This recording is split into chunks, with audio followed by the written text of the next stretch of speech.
ನಮ್ಮೊಂದಿಗೆ ರಾಜಕೀಯ ವಿಶ್ಲೇಷಕರು ಹಿರಿಯ ಪತ್ರಕರ್ತರು ಆದಂತ ರಾಜೇಂದ್ರ ಸರ್ ಜಾಯ್ನ್ ಆಗಿದ್ದಾರೆ. ಸರ್ ತಮಗೆ ಸ್ವಾಗತ. ಇನ್ನು ಜೆಡಿಎಸ್ ವಕ್ತಾರರಾದಂಥ ರತ್ನಾ ಮೇಡಮ್ ಜಾಯ್ನ್ ಆಗಿದ್ದಾರೆ. ಮೇಡಮ್ ತಮಗೂ ಸ್ವಾಗತ. ಕಾಂಗ್ರೆಸ್ನ ವಕ್ತಾರರಾದಂಥ ದರ್ಶನ್ ಜಾಯ್ನ್ ಆಗಿದ್ದಾರೆ. ದರ್ಶನ್ ತಮಗೂ ಸ್ವಾಗತ. ಇನ್ನು ಬಿಜೆಪಿ ವಕ್ತಾರರಾದಂಥ ಕಾಂತಿ ಶೆಟ್ಟಿ ಮೇಡಮ್ ಜಾಯ್ನ್ ಆಗಿದ್ದಾರೆ. ಮೇಡಮ್ ತಮಗೂ ಸ್ವಾಗತ. ಕಾಂತಿ ಶೆಟ್ಟಿ ಮೇಡಮ್, 2023ರಲ್ಲಿ ಪಾಸ್ ಆಗಿದ್ದೇನು, ಈಗ ಪಾಸ್ ಆಗಬೇಕಾಗಿದ್ದೇನು ಮೇಡಮ್?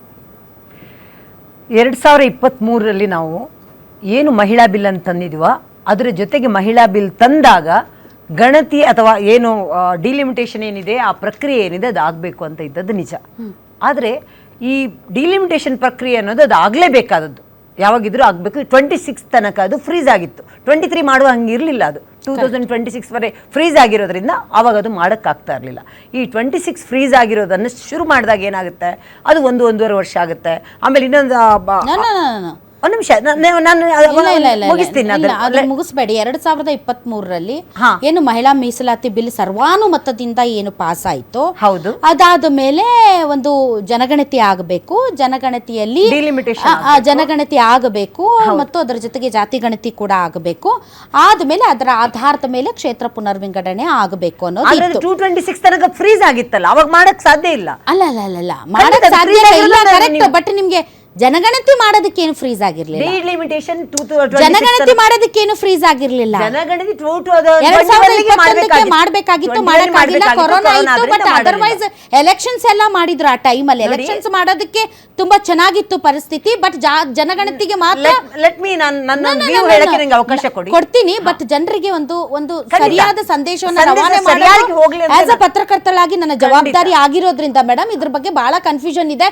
ತಮ್ಮಂತ ಹಿರಿಯ ನಾಯಕರು ಇದಕ್ಕೆ ಉತ್ತರ ಕೊಟ್ಟು ಜನರ ಒಂದು ಸಂದೇಹವನ್ನ ದೂರ ಮಾಡಬೇಕು. 2023ರಲ್ಲಿ ಬಹಳ ಜನ ಹೇಳ್ತಾ ಇರೋದು 2023ಕ್ಕೆ ಮಹಿಳಾ ಬಿಲ್ ಪಾಸ್ ಆಯ್ತು. ಇದೇನದು ಹೊಸ ಮಹಿಳಾ ಬಿಲ್, ಮತ್ತೆ ಈಗ ಯಾಕೆ ಮಂಡನೆ ಮಾಡಿದ್ರು, ತರಾತುರಿಯಲ್ಲಿ ಯಾಕೆ ಅಧಿವೇಶನ ಕರೆದ್ರು? 2023ರಲ್ಲಿ ಬಿಲ್ ಪಾಸ್ ಆಯ್ತು. ಅದರಲ್ಲಿ ಜಾತಿ ಗಣತಿ ಜನಗಣತಿ ಮಾಡಿ ತದನಂತರ ಕ್ಷೇತ್ರ ಮರುವಿಂಗಡಣೆ ಮಾಡಬೇಕು ಅನ್ನೋದಿತ್ತು. ಆದ್ರೆ ಮಾಡ್ಲಿಲ್ಲ, ಜಾತಿ ಗಣತಿ ಮಾಡ್ಲಿಲ್ಲ, ಜನಗಣತಿ ಮಾಡ್ಲಿಲ್ಲ. ಏಕಾಏಕಿ ಈಗ ತಂದು 2011ರಲ್ಲಿ ನಡೆದಂತಹ ಜನಗಣತಿಯ ಆಧಾರದ ಮೇಲೆ ನಾವು ಡಿಲಿಮಿಟೇಷನ್ ಮಾಡ್ತೀನಿ ಅಂತಂದ್ರೆ ಅದನ್ನ ಯಾಕೆ ವಿಪಕ್ಷಗಳು ಒಪ್ಕೋಬೇಕು? 2 ನಿಮಿಷದ ಅವಕಾಶ ಕೊಡಿ. ಮಹಿಳೆಯಾಗಿ ನಾನು ಅನೇಕ ಬಾರಿ ರಾಧಾ ಮೇಡಮ್ ಅವರು ಚರ್ಚೆ ಮಾಡೋದು, ಅವರ ಪರ ನಿಲ್ಲೋದು ನಾನು ನೋಡಿದ್ದೀನಿ. ಈ ವಿಷಯದಲ್ಲಿ ನೀವು ಇದಕ್ಕೆ ನಿಲ್ತೀರಾ ಅಂತ ಅನ್ಕೊಂಡಿದ್ದೀನಿ. ನಾನು ಒಂದು ಮಾತಂತೂ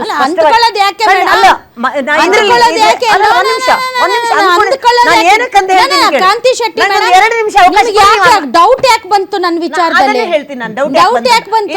ಸೋತಿರೋದು ಯಾರು ಗೊತ್ತಾ? ಸೋತಿರೋದು ಇಲ್ಲಿ ಬೇರೆ ನೀವು ಲೇಟ್ ಆಗಿ ಬಂದ್ರಿ, ಹಂಗಾಗಿ ನನ್ನ ಓಪನಿಂಗ್ ರಿಮಾರ್ಕ್ಸ್ ತಾವು ಕೇಳಿಸ್ಕೊಳ್ಳಿಲ್ಲ.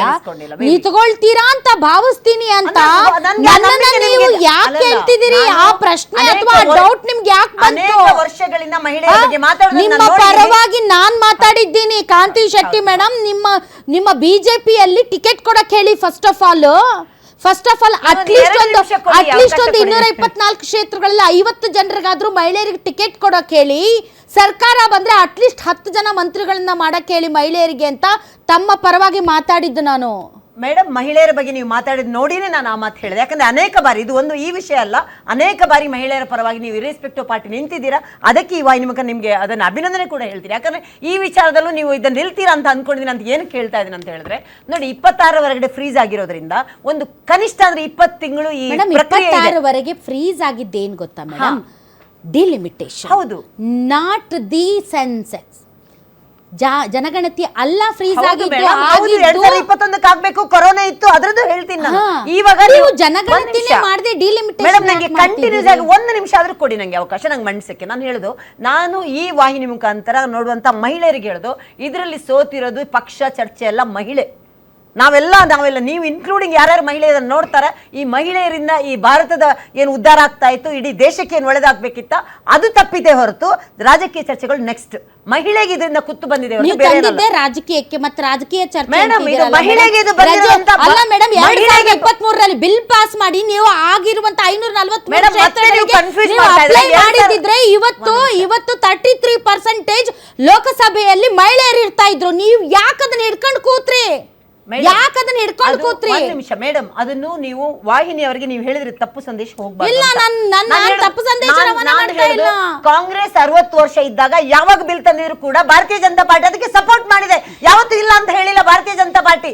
ಯಾವ್ದಾದ್ರು ಒಂದು ಕಡೆ ಭಾರತೀಯ ಜನತಾ ಪಾರ್ಟಿ ಬೇಡ ಅಂತ ಹೇಳಿದ್ಯಾ? 1989ರಲ್ಲಿ ರಾಜೀವ್ ಗಾಂಧಿ ಅವರು ಲೋಕಲ್ ಬಾಡಿ ಎಲೆಕ್ಷನ್ಸ್ ಅಲ್ಲಿ ಮಹಿಳೆಯರಿಗೆ ಮೀಸಲಾತಿ ಅಂದಾಗ ಇದೇ ಅಡ್ವಾಣಿ ಅವರು, ವಾಜಪೇಯಿ ಅವರು ಮತ್ತು ಯಶವಂತ್ ಸಿನ್ಹಾ ಅವರು, ರಾಮ್ ಜೇಠ್ಮಲಾನಿ ಅವರು ವಿರೋಧ ವ್ಯಕ್ತಪಡಿಸಿದ್ರು. For your kind information. But madam ಅದೆಲ್ಲ ವಿಚಾರ. ನಾನು ಒಂದು ವಿಚಾರ ಮಾಡಿ 1992 ಇಂದ ಇದುವರೆಗೆ ಯಾವತ್ತೂ ಕೂಡ ಭಾರತೀಯ ಜನತಾ ಪಾರ್ಟಿ ಮಹಿಳಾ ಬಿಲ್ ಬಗ್ಗೆ ವಿರೋಧ ತಂದಿಲ್ಲ. ಯಾವತ್ತಿದ್ರು ಮಹಿಳೆಯರ ಪರ ಇತ್ತೆ ಹೊರತು ಯಾಕೆ ಅಬ್ಸಲ್ಯೂಟ್ ಮೆಜಾರಿಟಿ ಇದ್ದಾಗ ಯಾಕೆ ತರ್ಲಿಲ್ಲ ನೀವು? ಯಾರು ನಿಮ್ಗೆ ಅಬ್ಸಲ್ಯೂಟ್ ಮೆಜಾರಿಟಿ ಇತ್ತಲ್ಲ, ಅವಾಗ ಯಾಕೆ ತರ್ಲಿಲ್ಲ ನೀವು? 33% ಬೇಕು ಅಂತ ಯಾಕೆ ತರ್ಲಿಲ್ಲ ನೀವು? ಈಗ ನಿಮ್ಮಲ್ಲಿ ಸಂಖ್ಯೆ ಬಲ ಕಡಿಮೆ ಆಗಿತ್ತು, ನಿಮ್ಮ ಸಂಖ್ಯೆ ಬಹುಮತದಿಂದ ತುಂಬಿ ತುಳುಕ್ತಾ ಇರುವಾಗ ನೀವು ಯಾಕೆ ತರ್ಲಿಲ್ಲ? 2010, 2014, 2019ರಲ್ಲಿ ಯಾಕೆ ತರ್ಲಿಲ್ಲ? ಬಹಳ ವ್ಯಾಲಿಡ್ ಕ್ವಶನ್ ಕೇಳಿದ್ರೆ. 60 ವರ್ಷ ದೇಶ ಆಳಿದಂತ ಅತ್ಯುನ್ನತ ಸ್ಥಾನದಲ್ಲಿ ಇಂದಿರಾ ಗಾಂಧಿಗೆ ಇದು ಹೊಳೆದಿಲ್ಲ, ಅಥವಾ ಜವಾಹರ್ಲಾಲ್ ನೆಹರುಗೆ ಮಹಿಳೆಯರು ತರಬೇಕಂತ ಹೊಳೆದಿಲ್ಲ. 1996ರಿಂದ ಆನ್ ಟೇಬಲ್ ಇದು ಮಂಡನೆ ಆಗ್ತಾ ಇದೆ. ಅದನ್ನೇ 2023ರಲ್ಲಿ ನರೇಂದ್ರ ಮೋದಿ ಅವರು ಇದನ್ನು ತಂದಿದ್ದಾರೆ. ತಂದ್ರ ಜೊತೆ ಇದು ಏನು ಈಗ ಒಂದು ಮಾತಿಲ್ಲಿ ಒಂದು ಸೂಕ್ಷ್ಮ ಇಷ್ಟು ದಿನ ಯಾಕೆ ಅದನ್ನೇ ಹೇಳ್ತಾ ಇದ್ದೀನಿ. ಇವಾಗ ಇಲ್ಲಿ ನಾವು ಕರ್ನಾಟಕದಲ್ಲಿ ಇದೀವಿ ಮೇಡಮ್. ಕರ್ನಾಟಕದಲ್ಲಿ ನಾವು 199 ಇದ್ದದನ್ನ 386 ಮಾಡಿದ್ರು. 2011 ಜನಗಣತಿ ಬೇರೆ ಜನಗಣತಿ ಮಾಡಿದ್ರ ನೀವು? ಇಲ್ಲಿಗೆ ಆಗುತ್ತೆ ಅಲ್ಲಿಗೆ ಆಗಲ್ಲ ಅಂದ್ರೆ ಹೇಗ್ ಮೇಡಮ್? ಅದು ಮಹಿಳೆಯರ ವಿಚಾರ ಬಂದಾಗ ಇದನ್ನು ಎಲ್ಲರೂ ಕಾಂಪ್ರಮೈಸ್ ಮಾಡ್ಕೊಂಡು ಎಲ್ಲರೂ ಸಪೋರ್ಟ್ ಆಗಿ ನಿಲ್ತಾರಂತ ನಾವು ಅನ್ಕೊಂಡಿದೀವಿ. ಆದ್ರೆ ಅವರವರ ಬುದ್ಧಿ ಮಹಿಳೆಯರ ಮೀಸಲಾತಿಯನ್ನ ಮುಂದಿಟ್ಟಿ ಅದರ ಹಿಂದೆ ಡಿಲಿಮಿಟೇಷನ್ ಅನ್ನುವಂತ ಒಂದು ಭೂತನ ಅದರಲ್ಲಿ ಸೇರಿಸಿ ನೀವು ಅದ್ರ ಜೊತೆಗೆ ಇದನ್ನ ಒಪ್ಕೊಳ್ಳಿ ಅಂತ ಅಂದ್ರೆ ಯಾರು ಒಪ್ಕೊಳ್ಳಲ್ಲ. ಬೇಷರತ್ ಮಹಿಳಾ ಮೀಸಲಾತಿಯನ್ನ ನೀವು ಜಾರಿಗೆ ತರಬೇಕಾಗಿತ್ತು.